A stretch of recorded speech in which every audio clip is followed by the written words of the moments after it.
Welcome, friends, to another Global Capitalism presentation, this one for March 2025. Our topic today is the two Cold Wars, the old one fading and the new one emerging, and what it all means for the U.S., for Europe, and for the world. We are at a momentous moment in U.S. history and global history. Real basic tectonic shifts are underway in the geopolitics we all have to live with. And I want to talk about that as our main focus. But before I do, I want to say a word about the extraordinary attack on federal employees being undertaken by the Trump-Musk administration here in the United States, because it too reveals much about what's going on in the world. Basically, as I assume you all know, Trump and Musk are busy firing large numbers, many thousands, of federal employees of the United States government. The argument is this has to do with efficiency, but it doesn't, and I'm going to show you how and why that's the case. What Mr. Musk and Trump are doing is taking a meat axe to the federal payroll, to those people who work for Uncle Sam. But they're doing it for ideological reasons, for publicity reasons, for symbolic reasons, and above all, for political reasons. But it isn't efficient, and it's easy to show how and why that isn't. So let's do that briefly before we go into Cold War issues. The federal civilian labor force in the United States, as I speak to you, involves about 2.5 million people. That's right, 2.5 million. There's another 2.5 million that are more or less involved in the military labor force of the United States. So if you put those two together, it's about 5 million. Since the government doesn't seem to be about to attack the employments in the Defense Department, Homeland Security, and so on, although we're not sure yet, it's really the civilian labor force, the 2.5 million, roughly, civilian employees of the United States government that are in the crosshairs, that are getting all the attention, all the firings, and all the hoopla. Is this about efficiency? The answer is no. And it's easy to show, again, how and why that's the case. First of all, the number, 2.5 million, has been about the same for the last 50 to 60 years. Let me repeat that. The number of federal employees of the U.S. government has hovered around 2.5 million for 60 years. During that time, the population of the United States went from roughly 200 million to roughly 340 million. In other words, the same number of federal employees did the work that the federal government performs for an ever larger number of people. Same workers, more people served. You know what that's usually called? Efficiency, not inefficiency. It's fake to go after these 2.5 million on the grounds they haven't been working and doing a bang-up job of servicing an enormously larger population without a corresponding increase in federal employees. That's the fact. You won't hear it often from Mr. Musk or Mr. Trump. They're busy playing theater. But I can show it to you in another way. Let's take a look not at the federal employees for a moment, but at the employees of state governments, all 50 states, and local governments, towns, villages, cities. The employment by the states of civilian workers, about 5 million, more than double the number of civilian workers that work for the federal government. And the biggest of all, local governments, which employ 15 million civilian employees. So state and local are 15 plus 5, 20 million. Federal employees, 2.5 million. State and local are 10 times bigger than the federal in employment. If you wanted to be efficiency-driven, your first focus would be on the 20 million state and local, not the federal, because it's tiny relative to the state and local. It's not efficiency that's governing this. Otherwise, they go after the state and local folks. Wouldn't be any more justified, but that's what they would have done. You know why they didn't? Because they cannot. Trump and Musk are working at the federal level. They can't get at the 20 million, at least not directly. So they went after who they could. That's what this is about. Who can you pick out?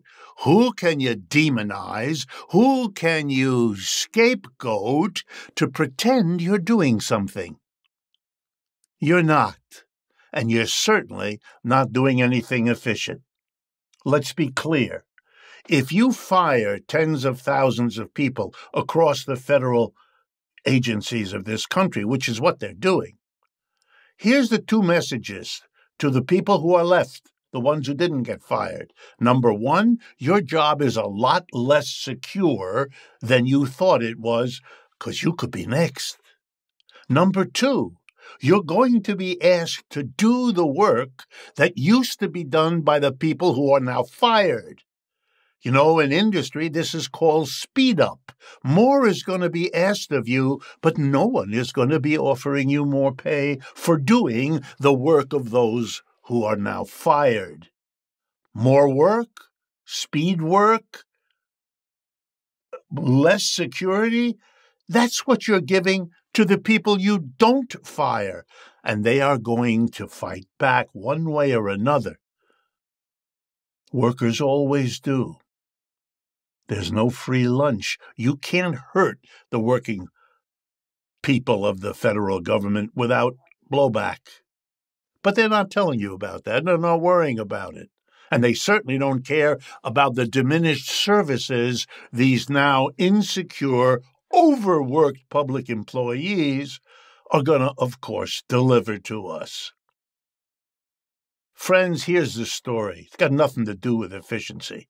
This is the age-old mentality of the employer class, acted out by their servants, the Republican Party, and often acted out by their other servants, the Democratic Party. And you know what employers think? They're always paying too much to their workers. They always should get more efficient by getting rid of workers. That's how they think. And that's what we have, employer mentality, gone crazy. This is the babble of bosses when they get together over too many drinks. Oh, we could do better if we didn't have all these people leeching off of the mentality, the aggressive, antagonistic, class struggle mentality of the employer.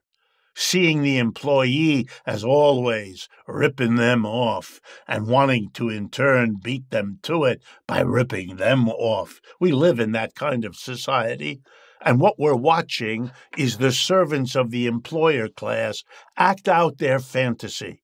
They always discover too little, too late. That if you treat your employees that way, your business will suffer. You actually need those employees. They need to feel welcomed. They need to feel secure. They need to feel appreciated. And what Trump and Musk are doing is the exact opposite, and they will have the same comeuppance that private employers keep having, although they never seem to learn the lesson. Okay. One last point.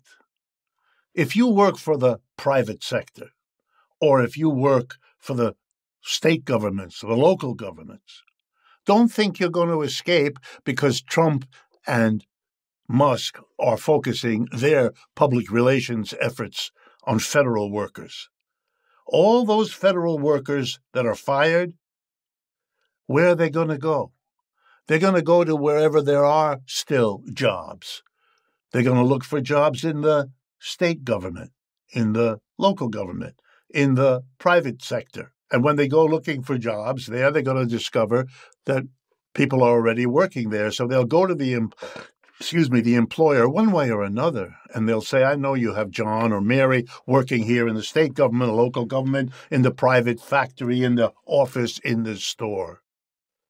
But I'll work for less.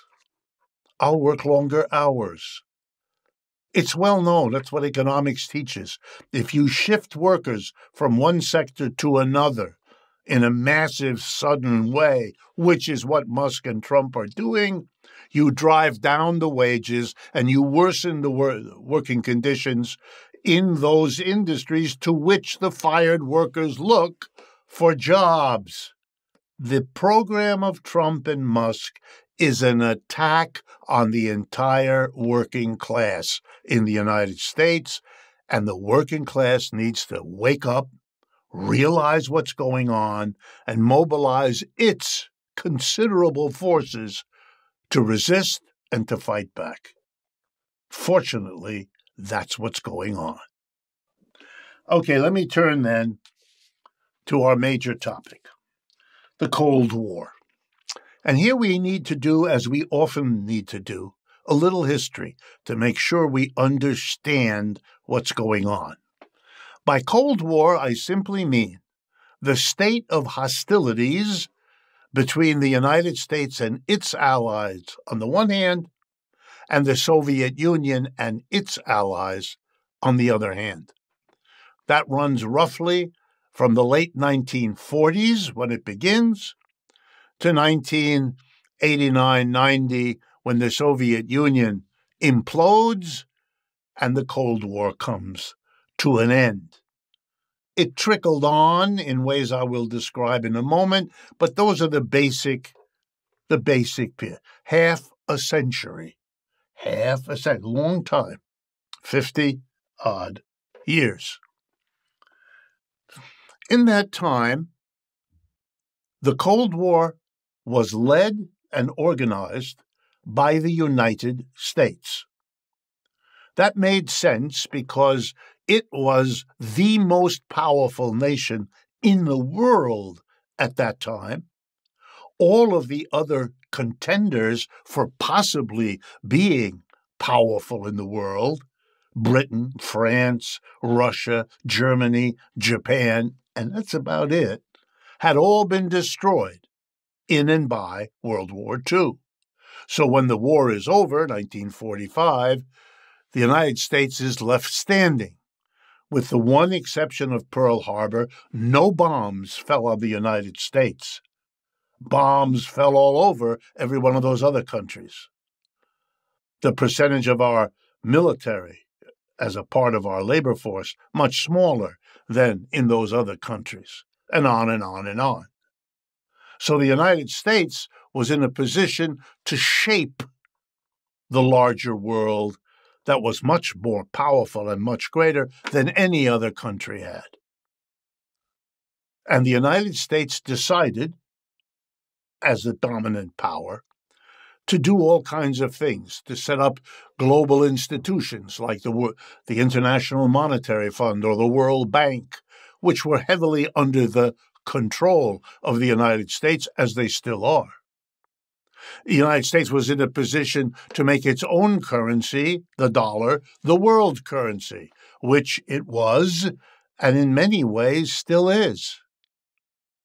The United States was able to dictate militarily to the rest of the world, which it did by developing the largest arsenal of nuclear weapons and 700 more than military bases around the world, particularly focused on ringing the Soviet Union, which the United States declared was its enemy.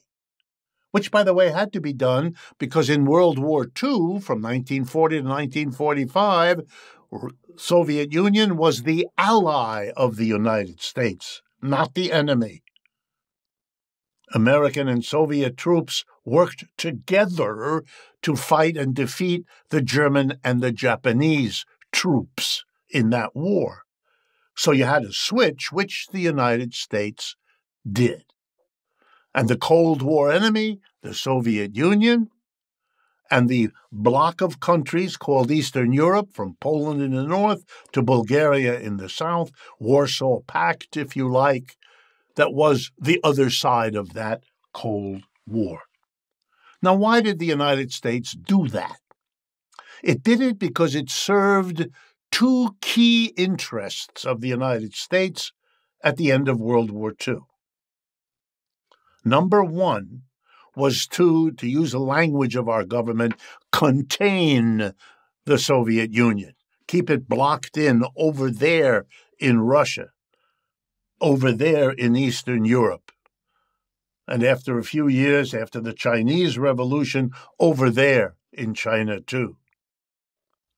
That was one goal. And to achieve containment, the United States hooked up with its allies, mostly in Europe, but also including Canada, who was then considered a friend, to form NATO, North Atlantic Treaty Organization, a defense pact whose basic line was, we're all united against the Soviet Union, and we will fight, if any of us is attacked, we will fight as a bloc against the Soviet Union, which, given the dominance of the United States, made the enemies of the Soviet Union overwhelming.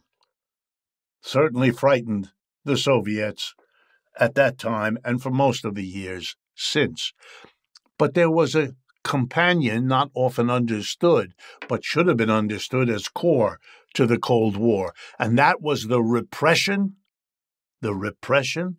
of domestic anti-capitalist political forces located within the working classes, not just of the United States, but of every one of the European countries, of Canada too.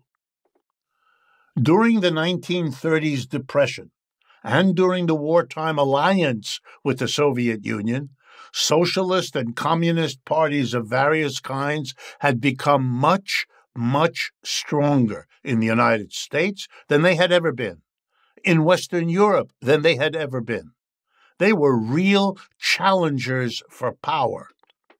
After World War II, the number two political party in Italy was the Italian Communist Party. In the first government that General de Gaulle set up after World War II was over, he had to give several cabinet posts to the Communist Party of France. Why? Because in Italy, in France, and in many other European countries, the core of the resistance to the Nazis were socialists and communists everywhere. And that made them very strong at the end of the war, understandably. The United States, too, saw an immense growth in the power and prestige of socialist and communist parties here in the United States. Repressing them was an urgent activity. Here in the United States, it had a particular twist, because what had grown most dramatically in the 1930s was the labor union movement, the CIO, much larger than the earlier AFL, as they merged eventually to be what we now call the AFL-CIO. And the leading militants who helped organize all those unions in the 1930s, they were socialists and communists, because those parties and the labor movement worked closely together, very successful. By World War II's end, the American employer class had a real enemy at home, the union movement, which had showed its power and showed its reach. That union movement had been strong enough to get the Social Security system passed during the Depression.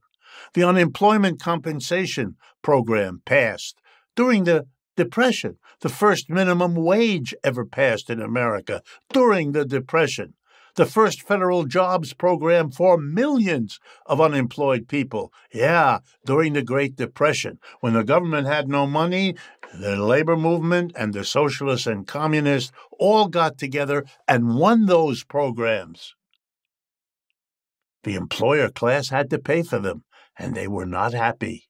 So after the war, they wanted to crush what was called the New Deal coalition, unions, labor, to push back, to undo the New Deal. They've been trying to do that ever since, with growing success, I might add. But they started right after World War II, was part of the Cold War, because here was the link. You attacked the socialists and the communists and the labor unions. You attacked them for either being agents of Moscow or dupes of Moscow or fellow travelers. You changed the militant unionist at home from being that, which is what they were, to being an agent of a foreign power, which you could hate because you were already dealing with that foreign power, not as the ally they had just been, but as the evil empire you wanted to rebrand them as. So the Cold War involved NATO against Russia and an attack on the left inside the United States by treating them as agents of Russia. So you could nicely wrap it all together. Russia is why we have radicals in the United States. A nice argument because it shows that they're not really part of us. They're agents of somebody else. You don't want to admit that it's your own system that produces the unionist, the activist, the social critic. So you can blame it on outsiders. All embattled regimes blame it on the outsider. Can't admit it's an inside job, always is. But okay, we had a Cold War. And it worked. It isolated the Soviet Union, and they were able to smash the left. They were able to do it better in the United States and Britain than they were on the continent because of the anti-fascist resistance movements in Europe against the Nazis had given socialists and communists the kind of reputation that made it impossible for those governments to repress them. They tried. They succeeded in many ways, but they could never do what they could do in the United States and Britain. And the history of those countries ever since has showed that. Now, the calculation behind all of this was that the United States capitalists, the employer class, would be insecure if threatened effectively by the Soviet Union as a foreign power and by unionists, socialists, and communists at home. And so here was a twin-pronged attack, but it had one more purpose. Anti-communism at home and anti-Soviet NATO abroad was a wonderful cover to hide something else that was going on, namely the expansion of the American empire. World War II had exhausted the European countries. Those are the ones that had pioneered colonialism. They had the great empires. Britain had India and many other parts of the world. The French had huge portions of Africa. The Germans at one point had also had it. They had lost it a little earlier. The Japanese were expanding. All of those people's empires had been destroyed. They couldn't afford to maintain them after the terrible losses they suffered in World War II. So as they withdrew or were thrown out of their colonies by revolutions, anti-colonial revolutions, the United States stepped in. It didn't have the bad reputation. It had not participated in the old colonialism. It had been a colony itself who fought a violent revolution to stop being one. And that was the mood of the late 20th century. So the United States could quietly come in and establish commercial, industrial, and financial relationship, bringing the dollar, bringing loans from the IMF and World Bank that it controlled. It took over, and its 700 bases were a very convenient accompaniment to becoming the dominant economic power in the world. The U.S. empire replaced the European empires across the second half of the 20th century. But it wasn't admitted and it wasn't made public. It was hidden behind the Cold War that we have to fight with that evil Russian empire. Russia did develop nuclear weapons during the Cold War. So they became a serious military problem for the U.S., but they were never a political problem. The United States outmaneuvered them in the United Nations at every turn, and they were laughably behind the United States economically across the entire Cold War. The GDP, the gross domestic product of the United States during the Cold War, was always 10 to 20 times that of the Soviet Union. There was no economic competition. There couldn't have been. The Soviet Union had no chance. And so in that period, the United States accomplished what it set out to. It did contain the Soviet Union. It did. And it did squash the labor movement, the socialists, and the communists. Labor movement was 1/3 of our working class population in 1950. It's now 1/10. A very dramatic, systematic drop. The Communist Party barely holds on to a minimum existence in the United States, and the same is true for the two old socialist parties. They exist, but their influence is a tiny fraction of what it once was at the end of World War II. The old Cold War did its job. And then a number of things happened to change everything. And that's what's so important to understand now. Number one, the Soviet Union, which was the whole story of the Cold War, collapsed in 1989 and 90. It's gone from the story.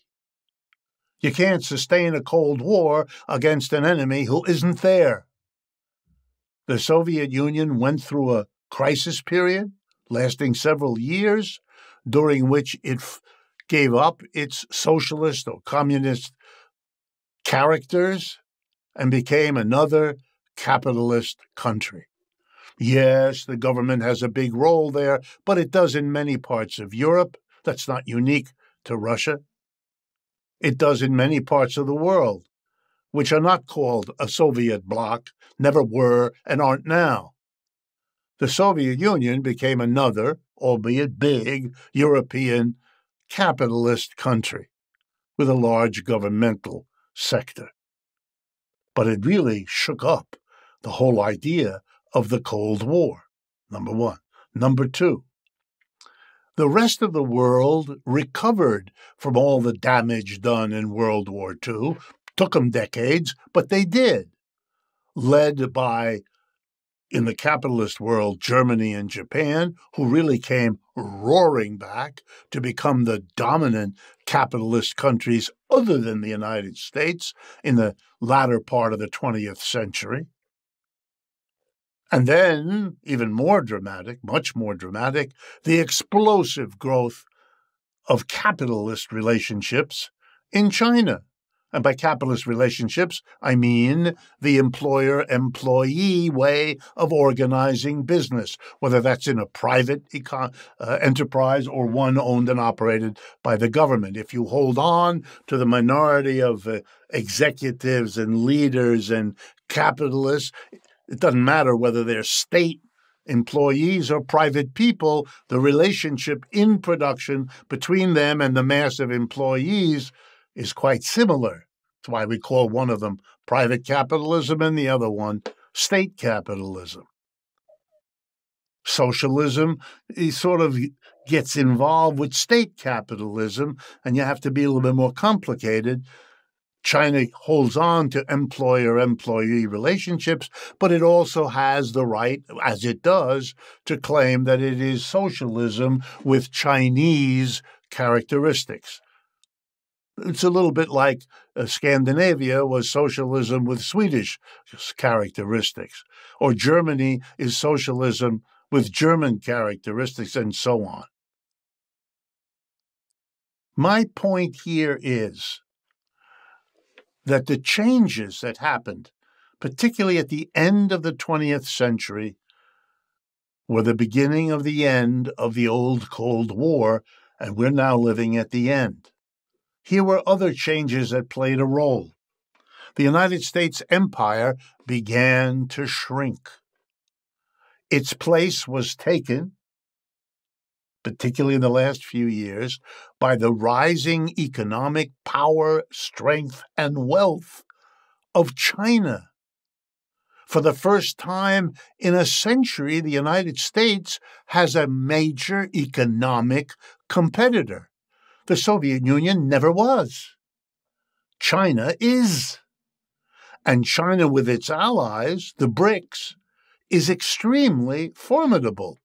It's a richer bloc than the United States and its major allies, Germany, Britain, France, Italy, Canada, and Japan, the so-called G7.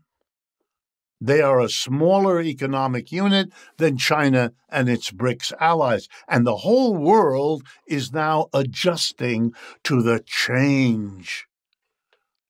The end of the dominance of the United States.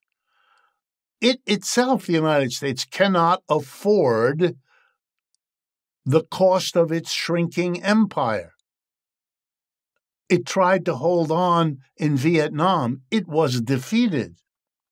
It tried to hold on in Afghanistan. It was defeated. It tried to hold on in Iraq. It was defeated. The war in Ukraine is a process of defeating the United States. It isn't, therefore, all that surprising that you would eventually see a political movement in the United States, Trump, saying, let's cut our losses. We cannot do it. We cannot maintain an empire against what's happening in the rest of the world. We can't do it militarily, even though we remain the strongest military force. Our opponents, now Russia and China together, are really a serious opponent across the board. And we've solidified their alliance by trying in Ukraine to break it up. Didn't work.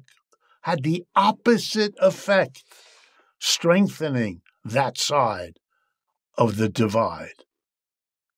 And Mr. Trump is withdrawing from Ukraine, withdrawing from NATO, hemming and hawing along the way, frightening the Europeans who entrusted their defense to the United States' overwhelming dominance, having misunderstood, as American leaders did, that empires that go up like that also come down. That the country that's dominant at one point isn't at another, and you'd be hitching your wagon to possibly the wrong horse. The Europeans are discovering, shocked, frightened, that's them. The United States is pulling out. The cost-benefit analysis about all those military bases, all those war efforts, they can't do it. As it is, they've been paying for those wars and paying for their defense establishment by borrowing money. The debt of the United States relative to the GDP of the United States is now worse than all of Europe. They didn't have to borrow for their defense. We did that. And we got a lot of benefits here in the United States. The government pumping all this money, tax money, borrowed money to sustain the military, boosted the American economy. Came to be known in economic circles as military Keynesianism, which is exactly what it was. But it's over now. The empire is shrinking, and there is no sign anywhere that it's going to come back, other than in the wild statements of Mr. Trump. And we know what credence to give them. It's shrinking everywhere. And just as Mr. Trump had to recognize it when it came to the war in Ukraine, his successors, Republican, Democrat, or other, will have to come to terms with it more in the years ahead. But they don't want to. The United States is a remarkable place in which I was born and lived and worked all my life. Remarkable not in the ways it likes to imagine, but in this way. It practices what psychologists call denial. We've talked about that in the presentations in the past. In the last election, neither Mr. Trump nor Ms. Harris could speak a word about a declining empire. They couldn't speak a word about the losses in these wars and what that means. They couldn't speak a word about the rise of China and the BRICS in terms of what it says about, oh no. All you had was denial. We are the biggest, greatest country in the world, repeated over and over. That kind of repetition usually signals that whoever's doing it knows somewhere that it isn't true, but reassures themselves by saying it over and over. We do have a choice. We can sit down with the emerging Chinese economic powerhouse that has already shown us it can match every American technological breakthrough by a Chinese equivalent. Nobody else can do that. The Europeans can't do it. They're acutely aware that they are unable to do it. The economic powerhouses are the United States and China, and they will either sit down and work out how to share and live in this planet together, or they'll destroy everybody, themselves included. We all know which we hope for. You don't need me to say it. But we don't have that yet. Instead, we have the United States provoking China at every turn, and the Chinese defending themselves understandably. It's a very old story, the empire that goes down, trying to prevent the others that are emerging. Never works very long. In the end, it's kind of easy to say which way it's going to go. It's already becoming clear now. But that doesn't mean that the declining will understand or face its reality. That may take more disappointments, more lost wars, more economic turmoil at home. Our problem is our capitalist system and the decline of our empire, which interacts with our economic system so that each worsens the other. That's where we are. Very hard place to be. I'm compassionate with my fellow Americans, left-wingers and right-wingers. It's hard to go through the decline of the empire. It was so much more positive when it was rising. But that's no excuse for not doing it. We do have to face the reality. Otherwise, it will keep on crashing down on us in ways that we will be less and less able to shape or to control. And that would mean sitting down with the Chinese and working out a deal. But so far, no, we have our 7th Fleet over there in their ocean. We fight with them over their little territory of Taiwan. We ring them with military alliances and bases. We do to them what they've never done to us. It's extraordinary. But the illusions about it, the make-believe, the ideological theater performed as this new anti-Chinese Cold War becomes our reality because the other one is gone, is faded away. And the delusion is sustained by imagining that what made the Soviet Union disappear was something the West did. It didn't. The Soviet Union didn't collapse because the West invaded it or bombed it or shot at its troops or anything like that. It fell apart of its own internal contradictions and problems that it postponed, kicked down the road, evaded until they came back and were presented as more than you could do. That's typically how societies fall apart in most cases. And why is it important to learn the lesson? Because the question that you all have to ask and answer is whether or not that isn't what's happening in the United States today. The growth period of the United States, the ride up of the empire, was a time when we encouraged and welcomed wave upon wave of immigrants. We understood they brought ingenuity, they brought energy, they brought their youth, they brought their productivity. They literally made America great. Now we can't absorb them anymore, so we demonize them. We turn them from being the agents of success into being the causes of failure. Folks, won't work.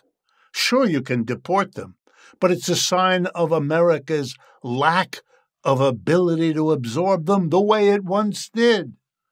Think of the irony. Mr. Trump wants to make America great again, to go back to what it was. Yeah, but what it was the welcomer of immigrants. Go take a look at what it says on the Statue of Liberty. It's a sign of decline, as there are so many.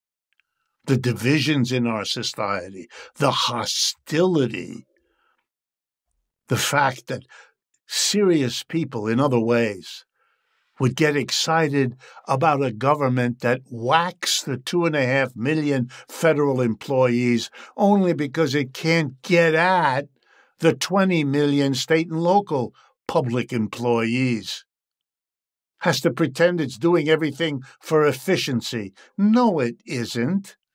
The corporate sector's in trouble in America and would like to enjoy tax cuts of the sort Mr. Trump gave them back in 2017. But those are supposed to expire this year, and they would have to because the government's broke. Oh, no, we'll save money by whacking federal employees. What an interesting idea. The people who had the least to do with the difficulties of the American empire are the victims of its decline. They won't continue to accept that. May take a while, but they won't. Mr. Trump is an anti-working class leader. He is carrying out what generations of employers have convinced themselves to believe. We can do with less workers than we have. We can pay less. We can do this. You can't. You pay a price. You can't do it. You can't make fewer and fewer workers do the same amount of work. They will find ways to block it, it's childish. Same thing, you can't keep cutting the taxes from business and put it on to individuals. They will have a tax revolt, and then the whole system will be in trouble. You can't keep doing it. It's not working. But they're employers. Their eye is on the profits. And if you can do something to improve their profits, they'll let you do it. They can't afford to look at the long-term results. because their decisions have to be made now. That profit has to be good now to move their career up. Otherwise, their career goes down. Capitalism turns out to be its own worst enemy, to have the kinds of problems that it has to turn in to solve. It can't keep finding foreign problems, not foreign immigrants, not foreign trading partners that are cheating us, not a foreign empire that is threatening us. Stop. Look to your own system. It, too, like all previous systems, has a period of rising, a period of success, and then a period of decline and disappearance. Let me conclude by talking a little bit about Europe, because Europe is caught in all of these developments. It may have imagined it could escape them, but now it knows it cannot. Mr. Trump is disrespectful of Europe. He is disengaging from Europe. He's not doing it because of Europe. He's doing it because of the problems of the United States in the world economy. He's gearing up for the new Cold War that's emerging, the one with China. And he knows he has to be focused. He doesn't have enough resources to fight that war together with the old Cold War with the Soviet Union/Russia, together with the declining empire. It's too many problems, and he doesn't have the resources. So the people he used to be able to work deals with are being told, I'm in trouble. I can't work the deal the way it was. I need it to be better for me, and I'm going to force that, even if it's bad for you. You're my friend, Canada, Mexico, Japan, but you're also a way I have to have more resources to save myself. The Europeans don't want to face that. They think it's just Mr. Bad, Mr. Trump, not Mr. Bad, Mr. Trump. Would have happened sooner or later with the others, no matter what they tell you. Yes, the Democrats will deny and they'll blame Mr. Trump. Childish. It's a little bit like Mr. Trump blames them. You saw that with the absurd story of the eggs. The United States is suffering a wild inflation of egg prices. It has chosen, because it works like denial, it has chosen to blame the egg price inflation on the bird flu. Remarkable. Bacon, which is often eaten with eggs, has also seen a very dramatic price rise over the last 20 years. And at least the last time I remember my biology classes, bacon comes from pigs who do not suffer from the bird flu. Well, what is it? Have pigs had a flu too? Here's the story. 3 or 4 capitalist enterprises dominate in both the pork and egg industries. Not in the same way. It's a bit more in pork than it is in eggs, but it's basically dominated. And for them, a flu, if there is one, it means a shortage of eggs, which means the prices go up. And they have a lot of interest in high prices for what they sell. If the price goes up more than the quantity goes down, their profits go up. And guess what? Across the time of this inflation, their profits have gone up. Hint. This is a story about capitalist enterprise and how it reacts. Egg prices are not just up because there's a flu. Bacon prices aren't up at all because it's a flu in birds. Stop. This is capitalism's tendency to monopoly that's playing out its very old role just again. But here we have the Trump government running around the world looking for eggs. The egg businesses that depend on it aren't looking around. Hint. But you don't need hints. Here's the problem. For centuries, Europe was the center of the world activity, at least those of us in the West think about. Greece, Rome, the great feudal period, the colonialism in which the Europeans carved up the world. Europe is now out of it. Europe is the lost continent. Europe is fading as the United States tries to hold on to its declining empire, and the Chinese are trying to figure out how to use and develop their emerging empire. Thus, the new Cold War is quite different, the U.S.-China one, from what was the U.S.-Soviet one.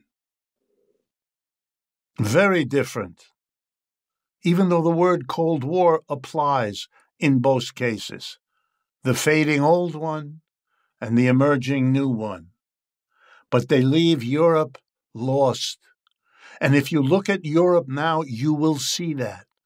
The near hysterical notion that in the case of the Ukraine war, that the Russians won even facing the Ukrainians closely allied with both Europe and the United States. The Europeans are now telling us they're going to go on fighting with the Ukrainians minus the United States. That's fantasy. You couldn't win with it. You surely cannot without it. You're going to spend $800 billion on military defense? Two warnings to you. Number one, it'll take you years. Ukraine doesn't have years.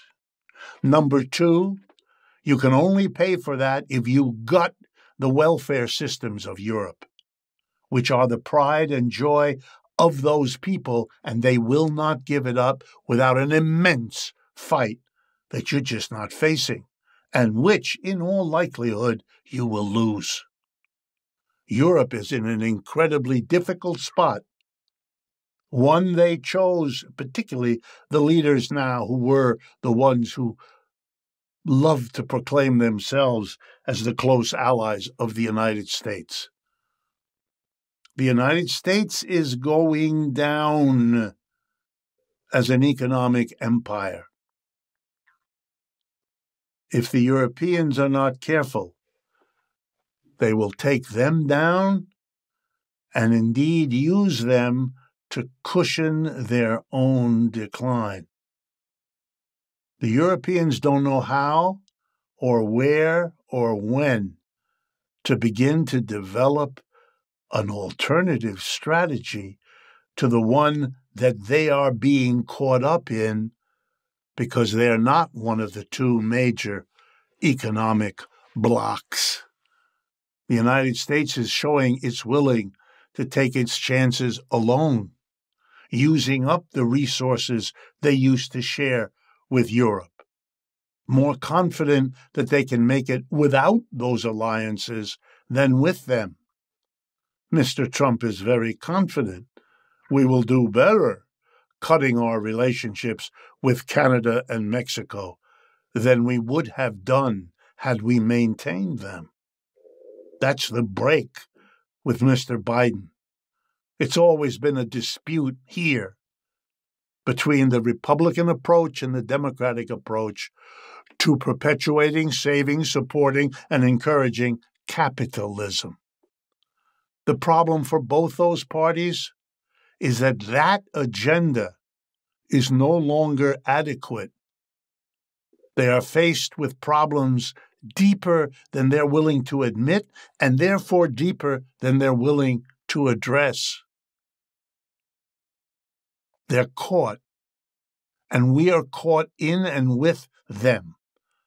The one thing we have, which these lectures are designed to foster, is the ability to take a step back and look at the situation without the desperate need to deny all the things that I've said, all the things that I've pointed to. We don't need to engage in scapegoating this or that marginal group. Immigrants 1 year, public employees the next year, and who knows who comes next. This is remarkable, a society flailing around.